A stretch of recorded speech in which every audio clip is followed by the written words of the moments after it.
um gesto de cuidado, que se repete com cada um que deixa o campo.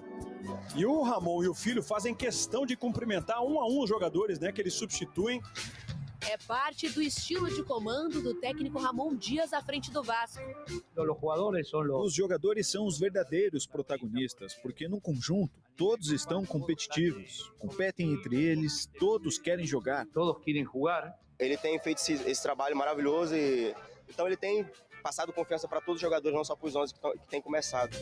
Desde a chegada de Ramon Dias, o Vasco também mudou dentro de campo e os números do ataque chamam a atenção.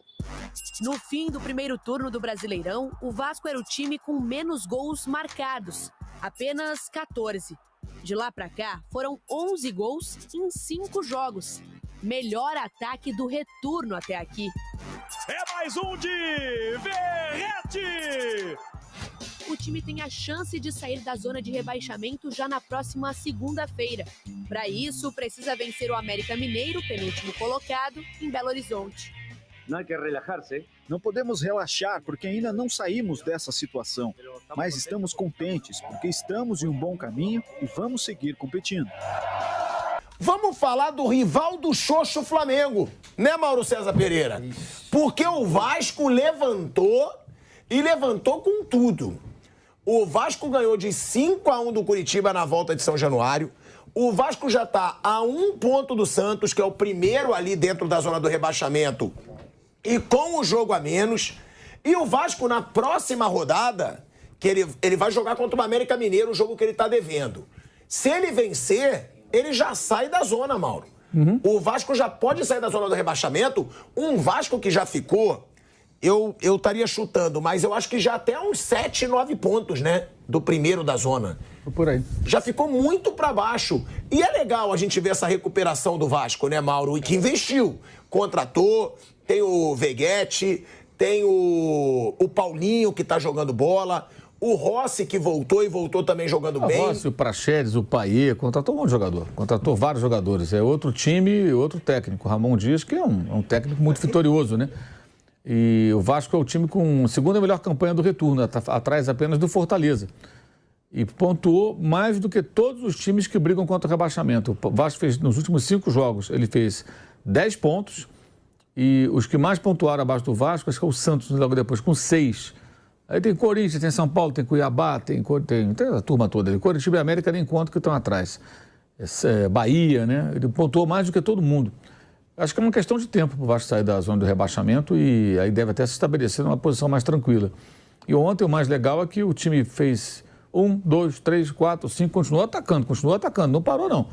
Ah, mas o Curitiba é fraco. Sim, mas quem amassou o Curitiba assim, de 5-1 dessa maneira? Não é toda hora que você vê o Curitiba tomando uma surra dessas, por mais que o time seja um time muito fragilizado. E ontem o Vasco... Mérito do treinador também, né, Mauro? Claro, sem dúvida, sem dúvida. E o Vasco fez 9 gols nos 2 últimos jogos, 4 no Fluminense e 5 no Curitiba. Se contar os 3 últimos, são 10 gols em 3 jogos. Então é um outro momento, mas agora é um outro time, né? A SAF errou muito no começo, em tudo, na escolha do técnico, os jogadores que contratou.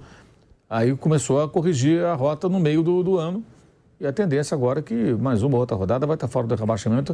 Eu acho que quando sair não volta mais não. A não sei que tem um revertério qualquer, mas a tendência agora é o Vasco se estabelecer numa posição mais tranquila na tabela, depois de passar por um susto que não deveria passar, né? A partir do momento que vira SAF tem investimento, time grande, não tem cabimento, ficaria em zona de rebaixamento. Já deveria ter dado um salto. Não deu, né? Continuou brigando para não cair, que é a rotina do Vasco dos últimos campeonatos, quando esteve na Série A. Ficou 2 anos seguidos na Série B. E o achado, né, uma boa sacada de mercado, foi o Veguete, um jogador já veterano, 34 anos, artilheiro na Argentina pelo Belgrano de Córdoba, e que faz gol tudo quanto é jeito. Fez um gol muito bonito ontem, inclusive. O gol dele foi muito bonito. 6 gols em 7 jogos. 7 jogos. Dominou e fez o gol. Detalhe, o Pedro em 20 jogos tem 5 gols. O Gabigol em 17 jogos tem 5 gols. Ele tem mais gols do que os badalados artilheiros do Flamengo, com muito menos jogos.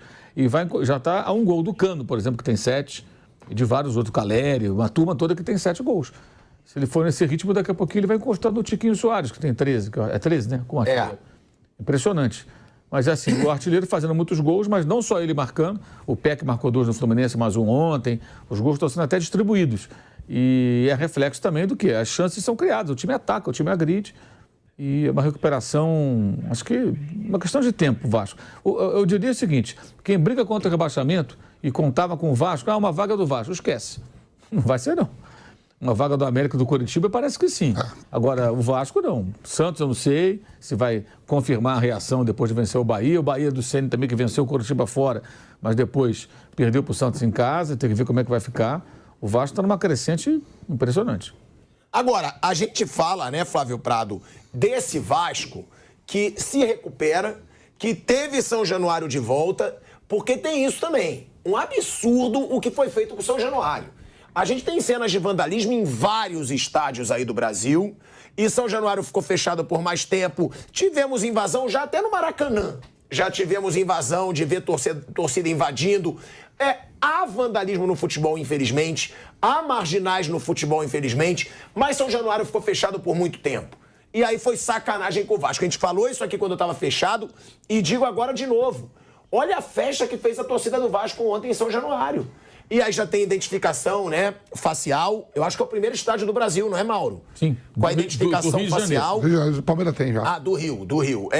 Com identificação visual, facial do torcedor. É um São Januário que também pode ser determinante para esse Vasco.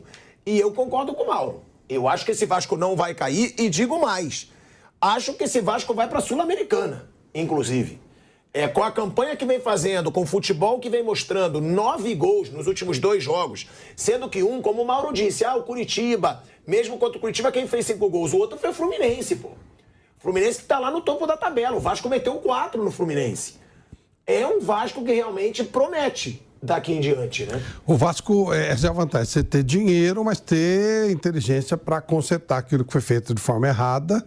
E aí, se você não tem grana, você não é uma SAF, você está numa pendura total, consegue fazer nada, né? Você vai piorando as coisas. O Vasco conseguiu dar uma ajeitada boa, sim, e também não acredito, você vendo jogar, você vê que, principalmente o jogo do Fluminense, né? Você vê que o time está alinhado, está acertado, vai subir, e é legal, melhor que seja assim. Eu não acho que São Januário ficou muito tempo fechado. Acho que os outros que fizeram vandalismo foram liberados muito cedo. Tá bom, mas então tem que ter uma igualdade nisso. Exatamente, é isso mesmo. Não dá pra você agir de jeito comum. Eu também concordo com isso. Eu só acho que tem que ficar muito tempo fechado quando tem vandalismo. O Vasco, ele foi injustiçado porque liberaram os outros antes. Mas pra mim tem que tomar pena pesada quando tem esse tipo de vandalismo. E só o Vasco pagou. Mas os outros é que foram antecipados, que foram liberados com mais antecedência, com mais facilidade. Mas eu não sou contra fechar, não. A torcida faz essas merdas aí, isso que segura a zona. Segura a onda. Só que não pode ser só um. Ô, Vamp, e esse Vasco, hein, Vamp? Será que agora o Vasco vai voltar a ser aquele time de brigar por títulos de expressão de novo? Porque a gente sempre fala, SAF, você não sabe como é que vai ser. Já deu pra ver que a 777 vai vir pra brincar. Primeiro. A gente tá muito mal, vamos contratar, vamos revolucionar e tá fazendo. Primeiro, reza pra não cair. Pensar em título, não. Não. Mas título eu tô falando pro ano que vem. Entendeu? Já é um Vasco que dá um otimismo pro teu torcedor pra começar a brigar por títulos de novo. Aí vai ter o ano que vem, vai ver. Mas tudo. Você acha? Eu acho que nem vai brigar pra cair esse ano mais. Não, ainda tem que ter muita coisa pra rolar ainda, né? Muita coisa. Tava bem pior mesmo, chegou esses reforços, começou a ganhar, a autoestima voltou. E com um jogo a menos ainda, que é o jogo contra o Atlético, contra o América Mineiro lá em Minas. Isso. Que vai ser segunda-feira esse jogo. Aí a tabela fica toda equilibrada, né? Todo mundo com o mesmo número de jogos. Vai ser uma briga boa. E eu tava olhando a tabela, meu Deus do céu, o Bahia tem 14 jogos aí embaçados, viu?